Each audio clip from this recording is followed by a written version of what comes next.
Luchando por la justicia. Soluciones legales para el día a día. Luchando por la justicia. Hola, ¿qué tal, amigas y amigos de Luchando por la Justicia? Esperando que se encuentren muy bien y que tengan un viernes espectacular. Yo soy Jessica Torres y nos escuchamos a través de Ciudadana 660, todas las voces del Instituto Mexicano de la Radio. Invitarles como cada viernes a escuchar el contenido de este programa, así como diversa información que tenemos disponible para todas y todos ustedes. Y el día de hoy vamos a platicar de un tema muy sensible, pero que es muy importante que tengamos presente, que es sobre las mujeres privadas de la libertad que actuaron en defensa propia. Y para este tema tan importante y tan sensible tenemos como invitada a nuestra querida Daniela Ancira, que ella es abogada por la Universidad Anáhuac y cuenta con una maestría en Derechos Humanos por la Flaxo. También es cofundadora y también directora general de la CANA y bueno, nos va a platicar sobre este tema tan esencial. Querida Dani, bienvenida a Luchando por la Justicia del IMER Radio. ¿Qué tal, Jessica? Muchas gracias, muy contenta de estar por acá con ustedes. Pues muchas gracias nuevamente, querida Dani. Y bueno,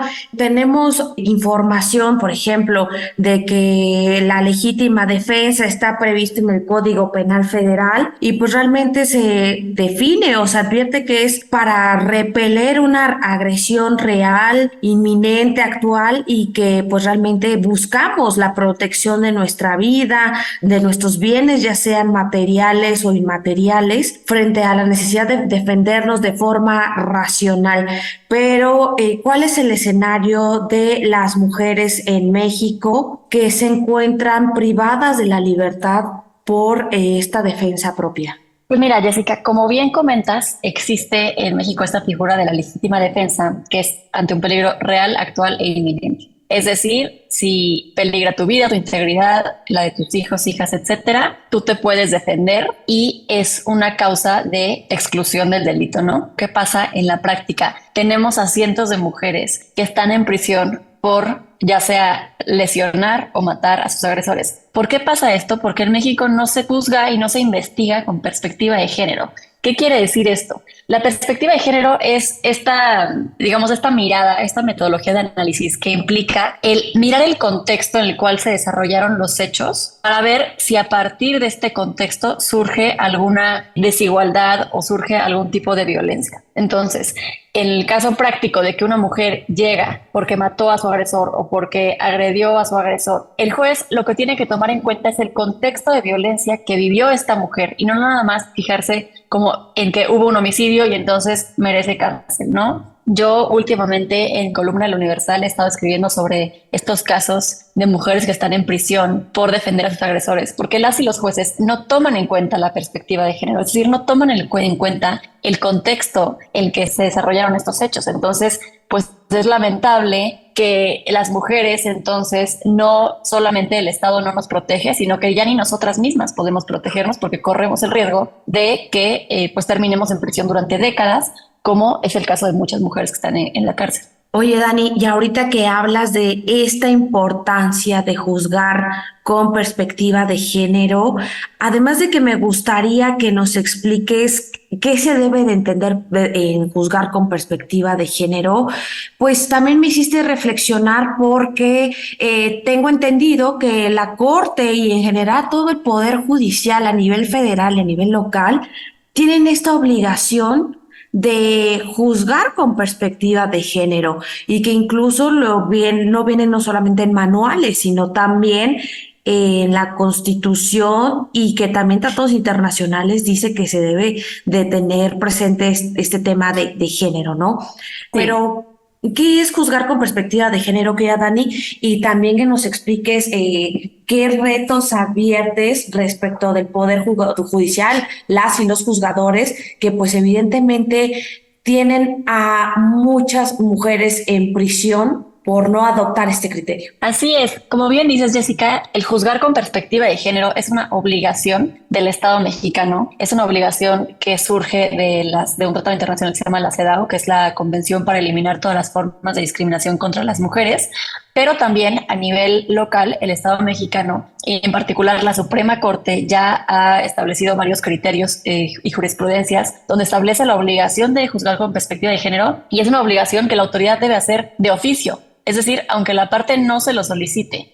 Incluso la Suprema Corte, además de que ya tiene diversas jurisprudencias, tiene un protocolo para juzgar con perspectiva de género y es una obligación que obviamente en la especie o en la práctica no sucede. ¿Qué quiere decir juzgar con perspectiva de género? Como te comentaba, es desde cuestionar los hechos y valorar las pruebas sin ningún tipo de estereotipo o prejuicio de género y sobre todo con esta mirada que busque visibilizar las situaciones de desventajas que provoca la condición de género.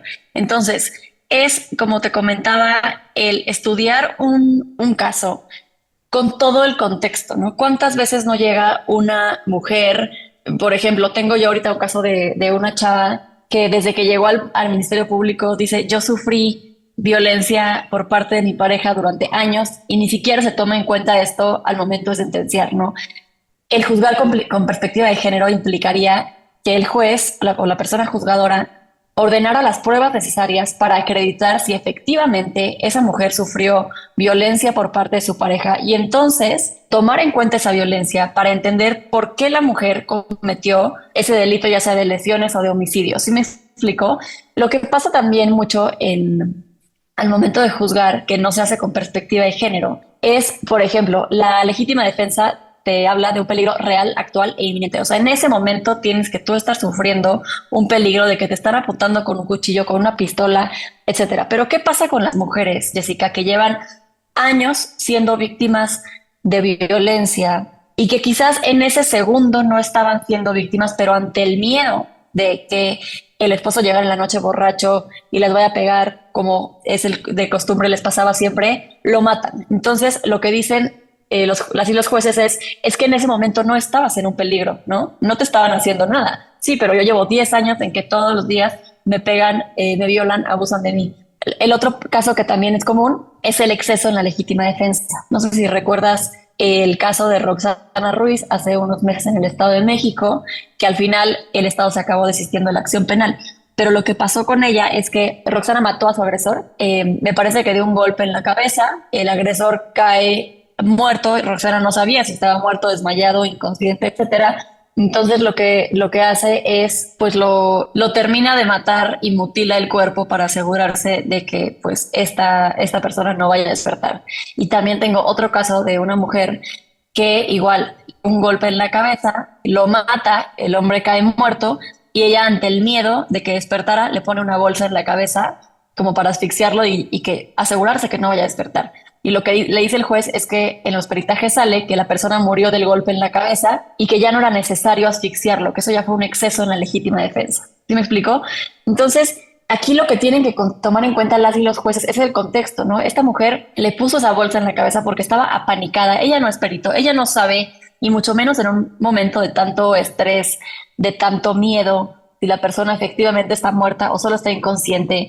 Entonces, a mí me parece increíble, Jessica, que tenemos las cárceles llenas de mujeres que están ahí por defenderse, ¿no? Entonces, lejos de protegernos, pues nos criminalizan si nos queremos defender, lo cual a mí me parece aterrador. Y sin duda, querida Dani, porque como bien nos comentas, existe esta regulación en el Código Penal sobre la legítima defensa cuando existe una agresión real e inminente y que también se debe de mediar incluso la fuerza, pero con estos casos que nos explicas, nos damos cuenta que realmente la legislación es insuficiente y que la realidad va mucho más allá de lo que pueda prever el Código Penal o cualquier reglamento o legislación, aunado a que lamentablemente las y los juzgadores no juzgan justamente con perspectiva de género, que es de cara a una violencia constante, real, que sufren las mujeres en México y que evidentemente es para defenderse de lo que están viviendo, de una violencia constante y que no igual y se pueden preguntar, ¿no? También dicen que existen diferentes tipos de resistencia, ¿no? Que podemos tener una resistencia no agresiva, pero como nos comentas en estos casos que me imagino que llegan de manera constante en la cana, ¿Qué nivel de resistencia debes de tener cuando has sido víctima de violencia de género y de cualquier tipo de violencia Claro. física, sexual, patrimonial, económica, de todos los tipos de violencia por años? Y evidentemente, pues la reacción o el resultado pues es distinto y nos hace reflexionar que realmente la legislación ha sido insuficiente, que el papel de los juzgadores también es insuficiente y lamentablemente pues existen estos desafíos todavía. Pero queda, Dani, vamos a hacer una breve pausa aquí en el IMER Radio. No le cambien y regresamos en breve. Estamos con Daniela Ancira, directora de la CANA en México. Luchando por la justicia, para fortalecer tu conocimiento y que las diferencias individuales no sean argumento para justificar la desigualdad, el maltrato o la discriminación. En un momento regresamos, Luchando por la justicia. En un momento regresamos, Luchando por la justicia. En un momento regresamos, Luchando por la justicia. Continuamos, Luchando por la justicia. Amigas y amigos de Luchando por la Justicia, ya regresamos de una breve pausa aquí en el Instituto Mexicano de la Radio, Todas las Voces.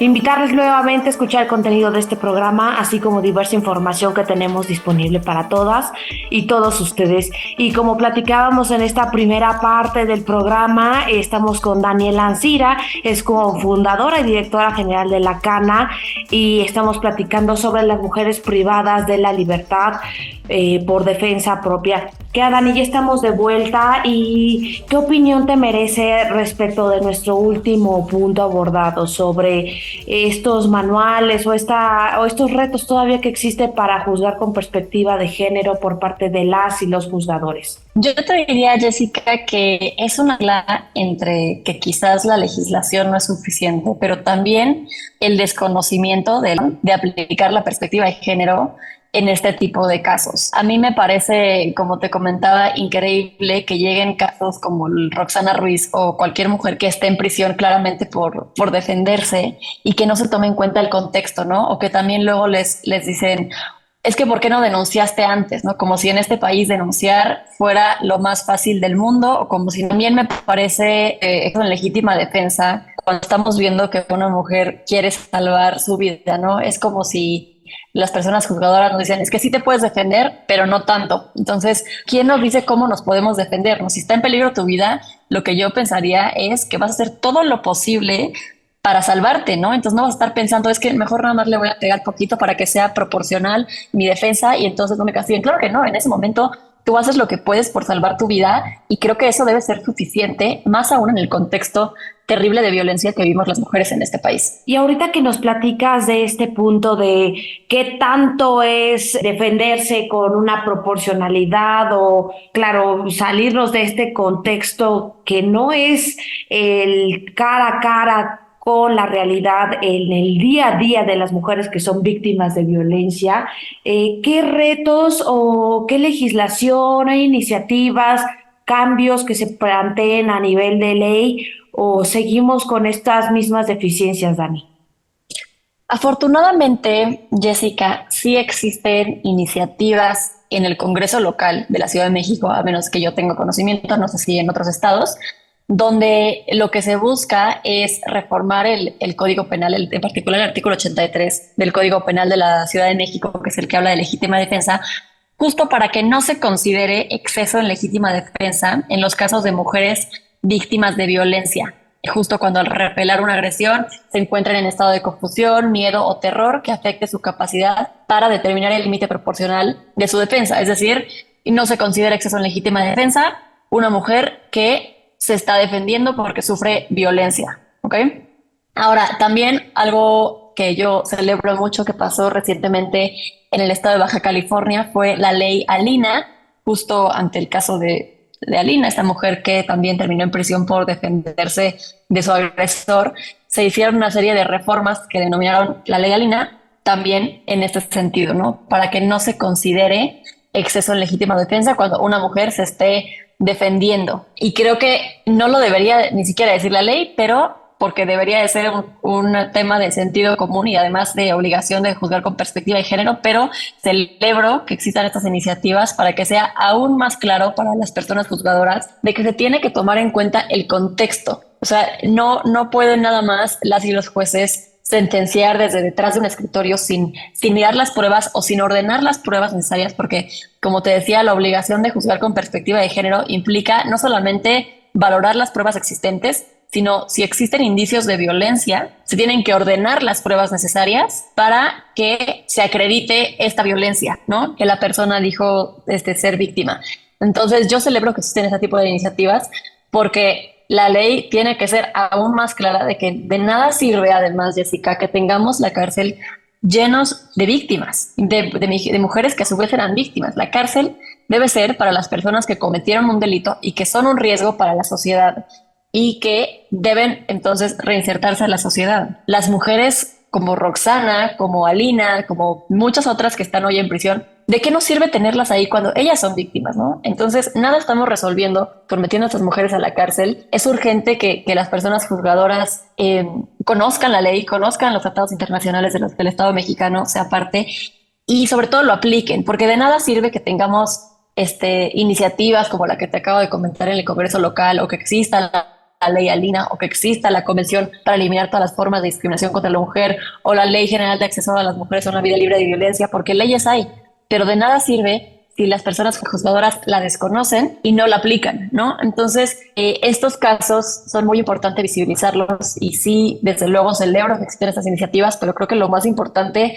es, pues, terminar con estos niveles de impunidad y realmente capacitar a las personas operadoras de justicia para que apliquen la perspectiva de género, porque se nos están llenando las cárceles de mujeres que a su vez también fueron víctimas. Y ahorita que nos dices esto, Dani, por ejemplo, hace no tanto también escuchamos en diversos medios de comunicación el caso de una mujer que igual que fue víctima de violencia por mucho tiempo y también repelió el ataque de su agresor y bueno, afortunadamente pudo salir, pero sin duda son casos que se hacen mediáticos y quizá el nivel mediático y la presión que tienen, no solamente por los medios de comunicación, sino también por la sociedad en general o colectivos tan fuertes como la Cana, por ejemplo, es que se puede revirar un poco en estos temas y que sí se impacta la perspectiva de género. Sin embargo, ¿cuántos casos son los que no tienen esta misma suerte de ser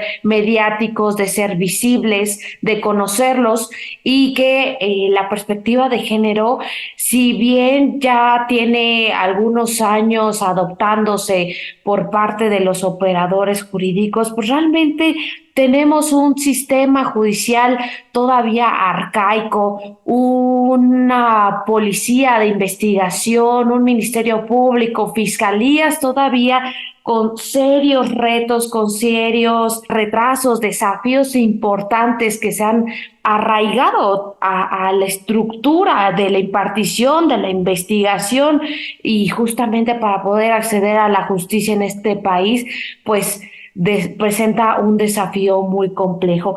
Pero querida Dani, en un par de minutos, ¿cuáles serían tus conclusiones? ¿Hay avances? ¿Hay retos? ¿Cuál es el escenario? Pues creo que sin duda hay avances. La Suprema Corte en particular tiene unos muy buenos criterios y ha resuelto en este sentido de la perspectiva de género, lo ha reiterado en varias ocasiones. Pero como bien decías, ¿cuántos son los casos que realmente logran llegar a la Suprema Corte? ¿Cuántos son los casos que realmente se vuelven virales? Entonces, insisto, la CEDAW, que es la Convención para eliminar todas las formas de discriminación contra la mujer, que es la convención que introduce la perspectiva de género formalmente a México, lleva desde los 80s que entró en vigor. Entonces, claro que es bueno que existan leyes, desde luego, y claro que es bueno este tipo de iniciativas como la ley Alina, porque hacen aún más clara la obligación de juzgar con perspectiva de género. Pero insisto, de nada sirve que tengamos un montón de leyes y tratados internacionales en este sentido si tenemos los niveles de impunidad que tenemos en México y dos, si las personas juzgadoras desconocen o no aplican estas leyes y estos criterios. Entonces, creo que el llamado debe ir hacia las personas juzgadoras a realmente conocer y a aplicar la perspectiva de género, porque insisto, de nada sirve tengamos las cárceles llenas de mujeres que fueron víctimas de violencia, porque las cárceles no están resolviendo su objetivo final, que es reinsertar a las personas a la sociedad, ¿no? Y es tener en prisión a las personas que realmente son un riesgo para la sociedad. Las mujeres víctimas de violencia no son un riesgo para la sociedad. La cárcel arruina vidas, arruina familias, y no podemos criminalizar a las mujeres que están en prisión por defenderse. Las mujeres tenemos que vivir en una sociedad donde nos sintamos seguras, donde sepamos y confiemos en que el Estado nos va a proteger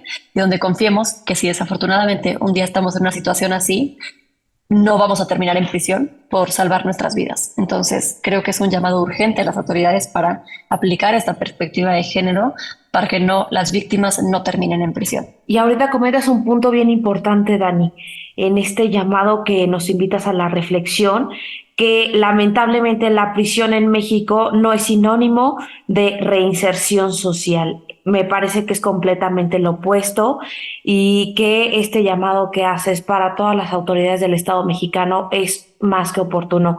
Pero querida Dani, se nos acabó el tiempo aquí en la radio del IMER. Y redes sociales, ¿dónde podemos encontrarte? ¿Dónde podemos acceder al contenido de La Cana? Platícanos. Claro, pues mis redes sociales son @DaniAncira, Dani con I latina, Ancira ANCIRA. Las de La Cana son @LaCanaMX y también pueden encontrar más información en www.lacana.mx. Entonces, los invito a seguir nuestro contenido. Constantemente publicamos casos de este tipo, publicamos también casos de éxito, porque también hemos logrado sacar de prisión a las mujeres. Trabajamos muy de cerca de la mano de la Comisión de Derechos Humanos del Estado de México. Entonces, insisto, sí se están haciendo esfuerzos. Las invito a conocer ese tipo de casos y visibilizarlos y que nos ayuden a hacer ruido, porque como ya decías, siempre la presión mediática y las redes sociales ayudan pues para generar presión. Oye, Dani, ¿y todo este contenido que nos informas es de carácter gratuito, estos casos que nos relatan a través de La Cana? Sí.